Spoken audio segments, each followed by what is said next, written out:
Bom dia, alunos! Hoje nós vamos ter então a nossa segunda aula sobre sistemática. Qual é o seu parente mais próximo? Você já pensou nisso? E o que é parentesco? É a relação que une duas ou mais pessoas por vínculos genéticos ou sociais. O parentesco pode ser consanguíneo, quando é estabelecida mediante um ancestral comum, ou pode ser estabelecido por afinidade, quando ele é criado por um casamento ou qualquer outra relação social. Nós temos graus de parentesco. Então, por exemplo, pai, mãe e filhos são parentes em primeiro grau. Irmãos, avós e netos em segundo grau. E nós vamos até o quinto grau, quando nós temos sobrinhos, bisnetos, tatravós e tetranetos. É inegável, né, que essa configuração de parentesco acarreta importantes consequências jurídicas em todos os ramos do direito e também é importante para fins eleitorais. Mas aqui, na nossa aula de biologia, nós vamos ver um outro conceito de parentesco que nos interessa, né? Principalmente na aula de hoje, que eu chamo de homologias evolutivas.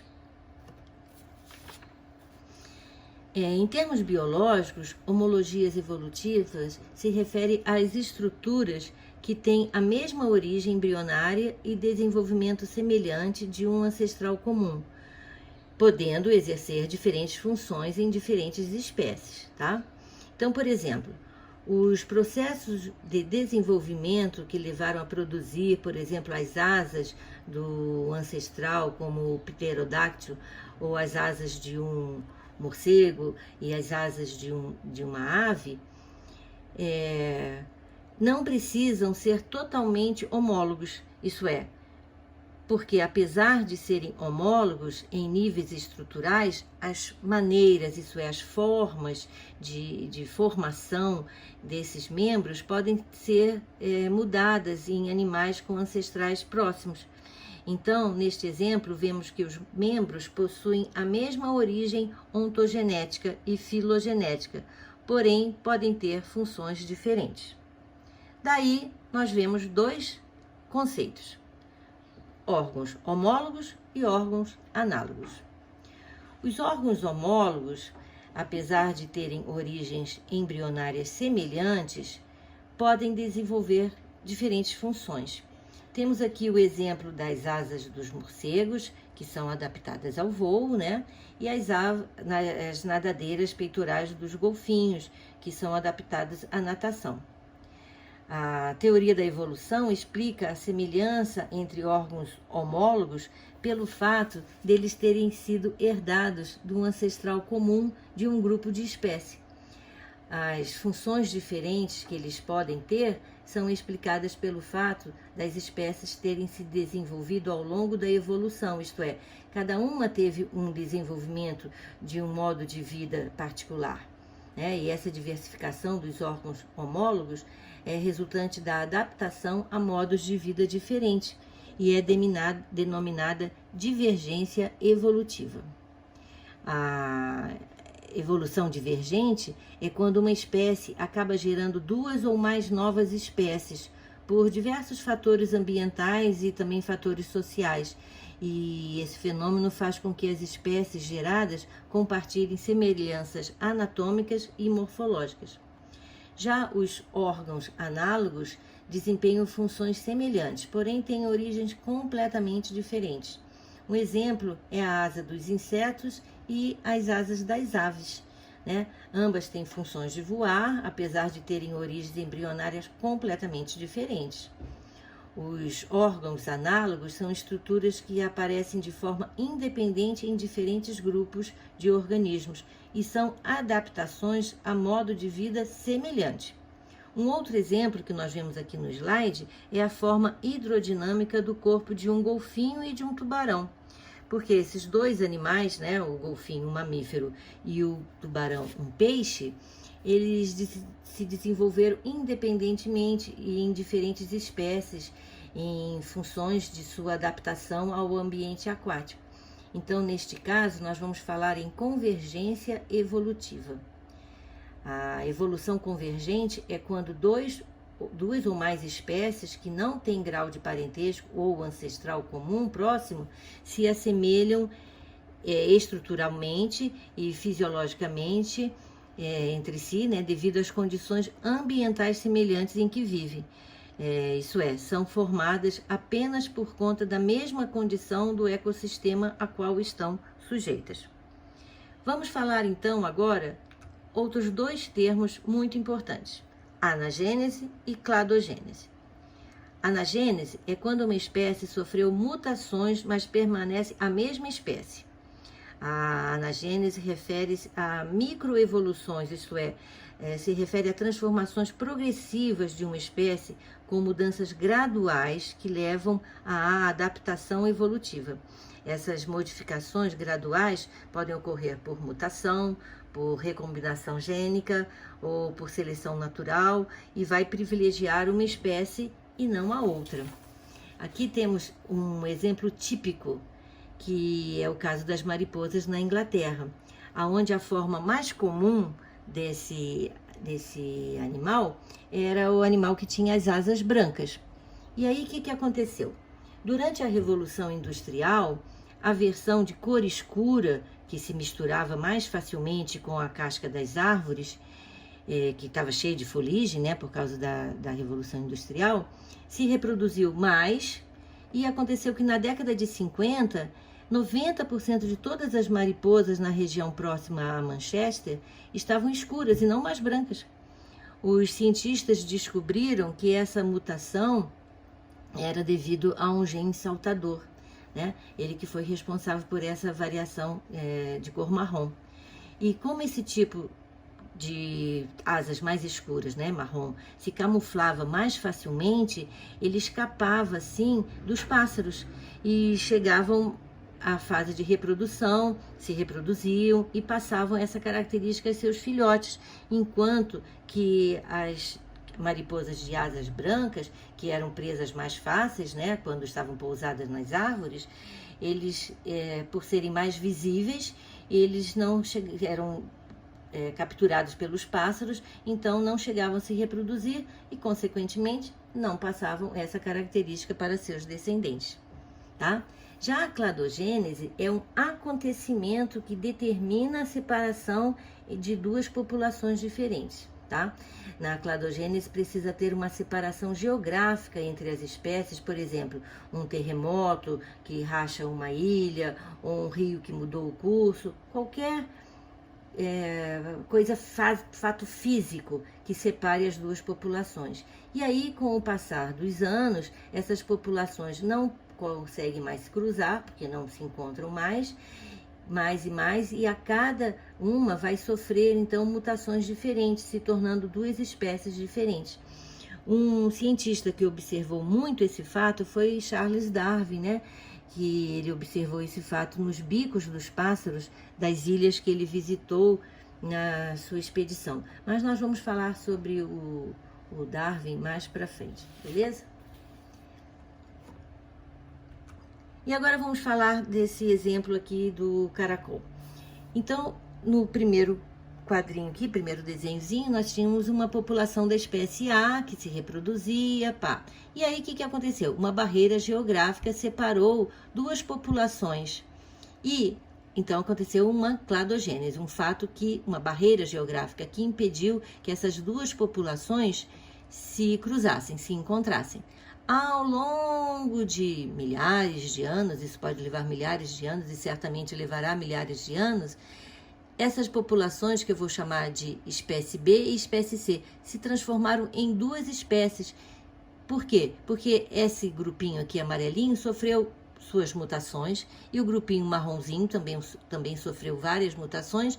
Ao longo desses milhares de anos, né, ao longo da anagênese, eles se tornaram agora espécies diferentes, não mais podem se reproduzir.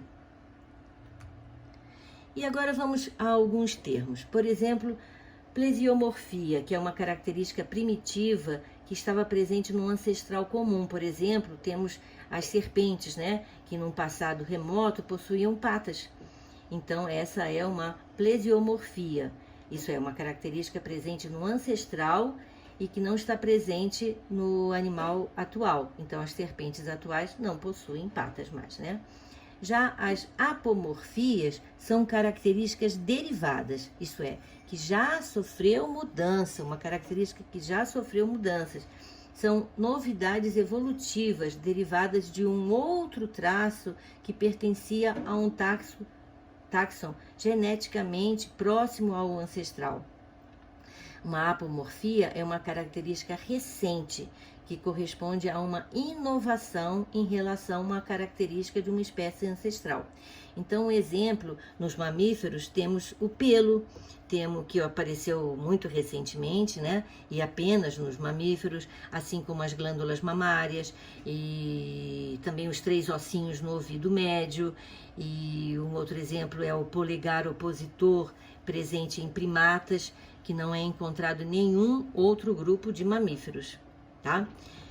E dizemos que temos um caso de sinamorfia quando a característica está presente em 2 ou mais grupos de espécies. E temos um caso de autapomorfia quando o caractere é exclusivo de um táxon, tá? Como, por exemplo, a capacidade de falar, que somente os seres humanos têm.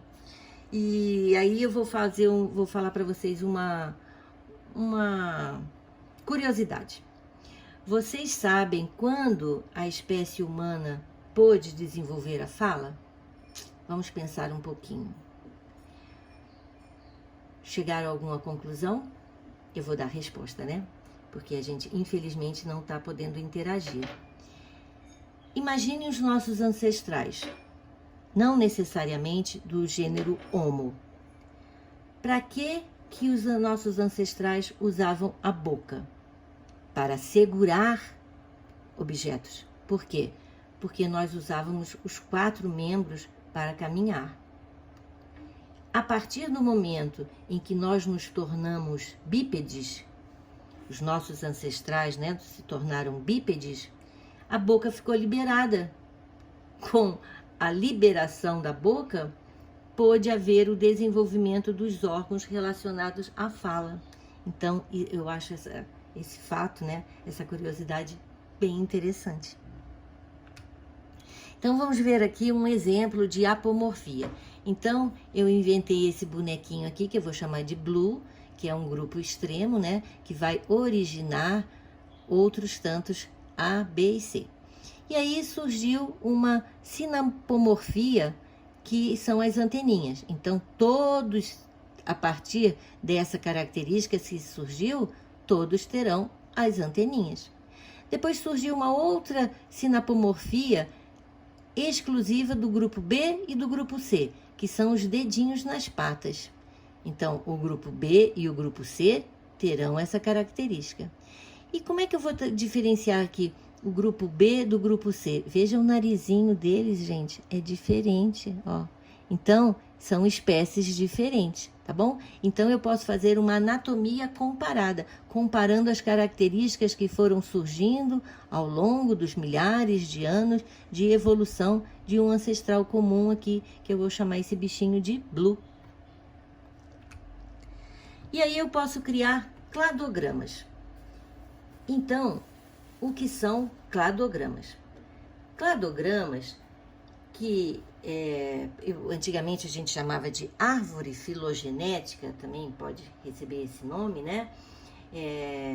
Eles surgiram com conhecimentos atuais. Por quê? Porque o Linneu, ele não acreditava na evolução dos seres vivos.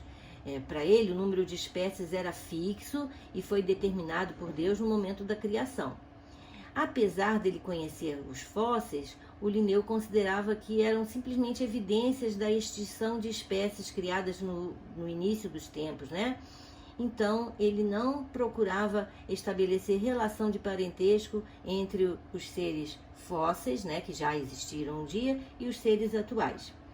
Essa ideia de parentesco evolutivo entre as espécies foi concebido com Darwin, né? O Darwin, Ele dizia que duas espécies que descendem de um ancestral mais recente devem ter uma característica mais características semelhantes entre si do que espécies com as quais compartilham ancestrais mais remotos, né?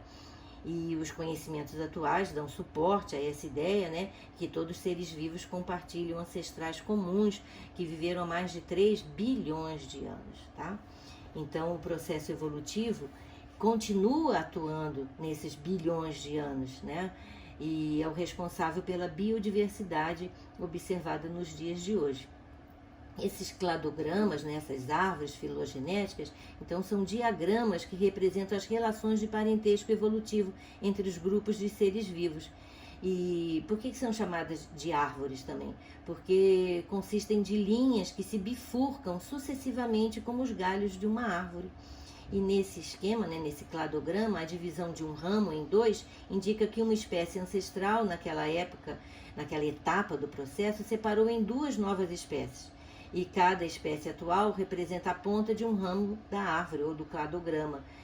Descendendo por um ramo dessa árvore, né, descendo por um ramo dessa árvore, encontraremos o ponto em que eles se unem ao ramo vizinho, que é um nó, que indica um ancestral mais recente que as duas espécies têm em comum. Até pouco tempo, essas classificações biológicas só eram baseadas exclusivamente na comparação de características morfológicas e características anatômicas, né? Isso seguindo os princípios de Linneu.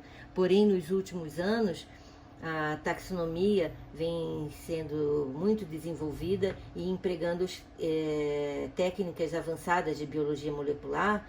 Então, é possível comparar a composição química dos mais diversos seres, principalmente quanto a proteínas e aos ácidos nucleicos, tá? DNA e RNA.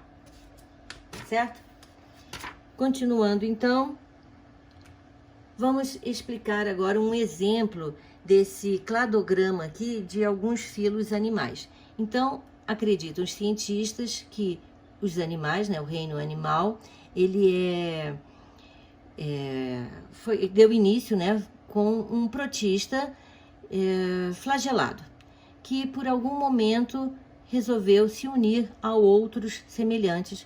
Então surgiu o primeiro ser multicelular, que passou a se desenvolver embrionariamente, formando a mórula e a blástula, assuntos de aula passada, né?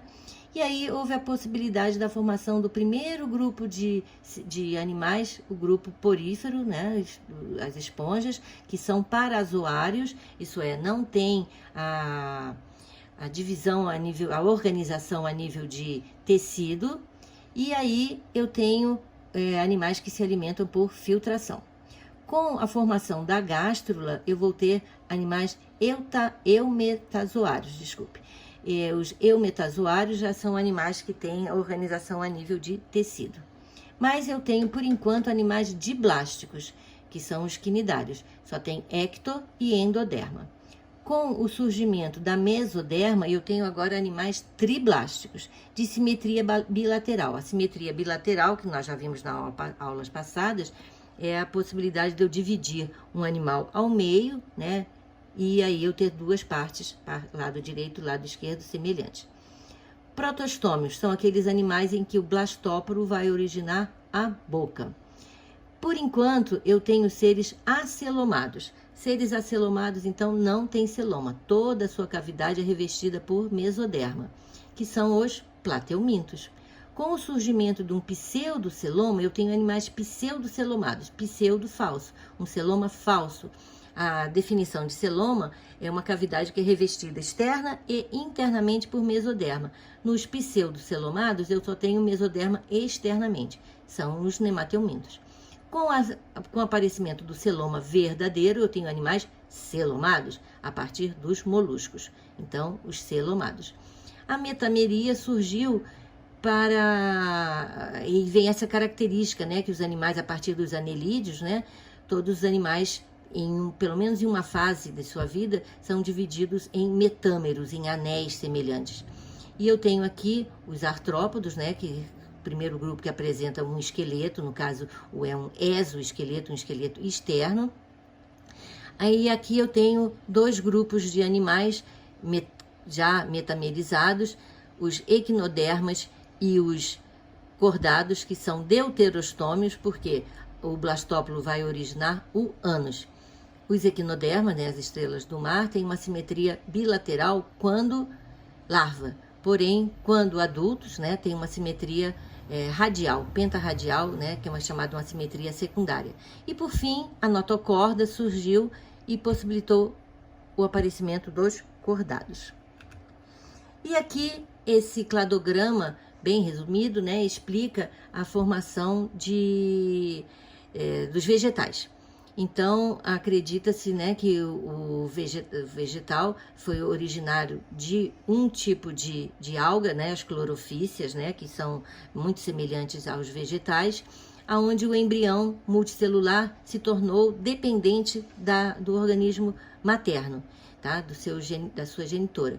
E aí houve a possibilidade da formação de o primeiro grupinho de vegetais, que nós vamos lá ver lá mais para frente, que são as briófitas e os musgos, né? Esses vegetais bem pequenininhos, né? Totalmente dependentes da água para a reprodução.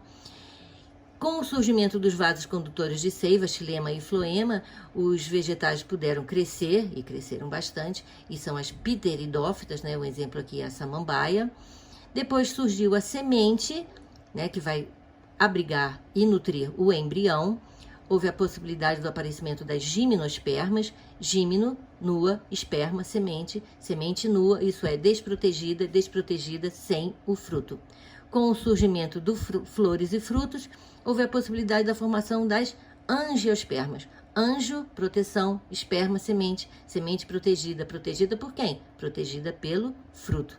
Então, o maior número de espécies existentes hoje, né, na Terra pertence ao grupo das angiospermas. E aqui nós vamos ver dois exemplos, dois termos, né? Primeiro nós vamos ver o grupo monofilético, onde todos têm um ancestral comum. Então, por exemplo, eu tenho aqui esse cladograma aqui, onde a característica que eu estou estudando, pés articulados, portanto eu estou falando em artrópodos. No caso dos artrópodos, nós vamos ver lá para frente, não são somente os pés articulados, tá? São todos os apêndices. E o que são apêndices são qualquer estruturas extra do corpo do animal. Então, são as patinhas, são os apêndices bucais, são as antenas, por exemplo, tá?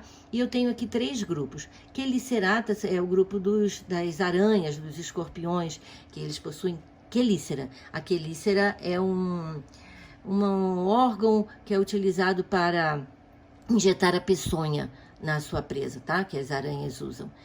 Crustáceo se refere aos crustáceos, lógico, né? Que são animais que têm uma crosta que não amolece na água, por exemplo, a lagosta, né? Caranguejo. E traqueata são os insetos, aqueles que respiram por traqueia.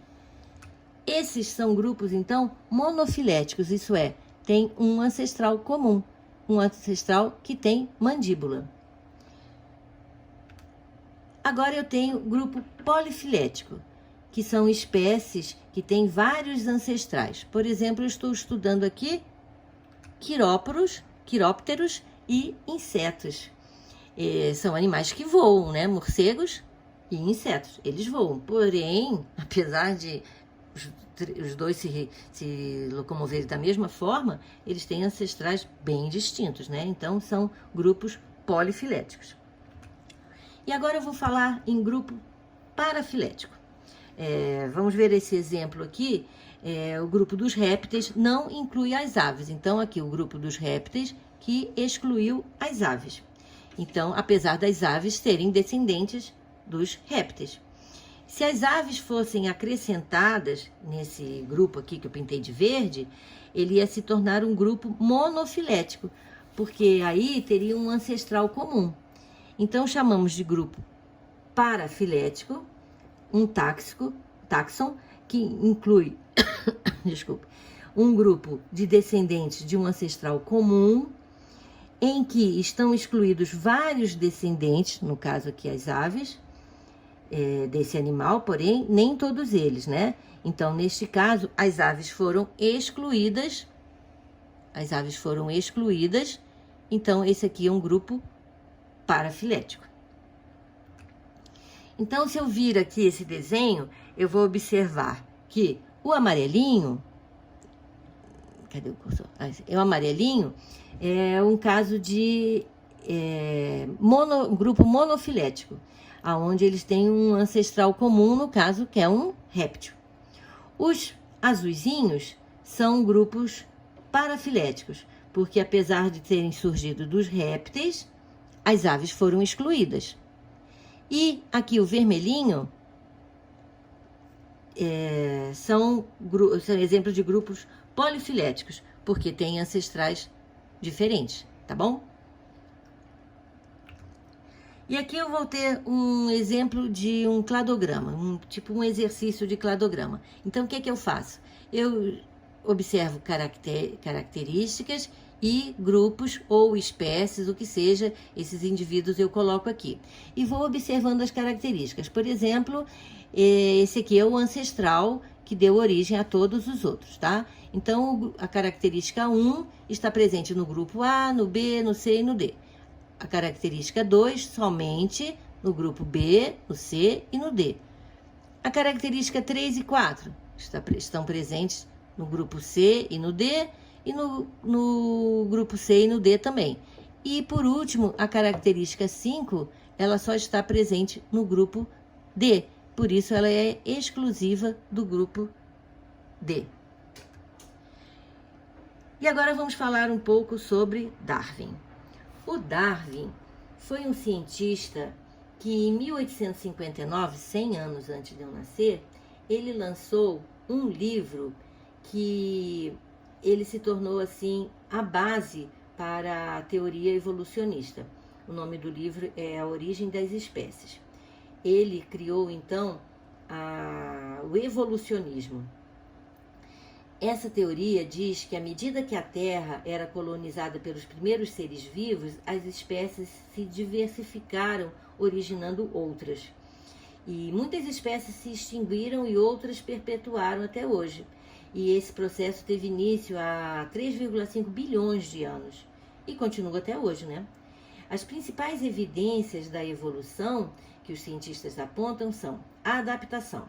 O que é adaptação? É o ajustamento que todo organismo apresenta em relação ao ambiente em que vive, né?